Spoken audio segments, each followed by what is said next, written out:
ទេសភាពមើលពីខាងក្រៅប្រាសាទចៅសាញ់ពស់ស្អាតគួរសមខាងក្រោមកំពូលធំហ្នឹងមានរូបព្រះអង្គមួយរូបប៉ុន្តែគួរស្ដាយដោយសារតែបាត់ប្រកេះសល់តែខ្លួនហើយទិសខាងលិចខាងត្បូងនិងខាងជើងមើលខាងលិចត្បូងបាទនៅសតទៅទិសខាងជើងមួយទៀតដែលបើកទ្វារចំហអាចចូលដល់ពុទ្ធរូបបាន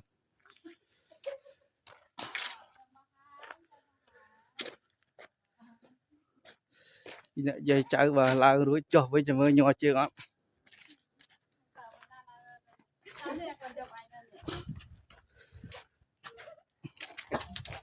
នេះតា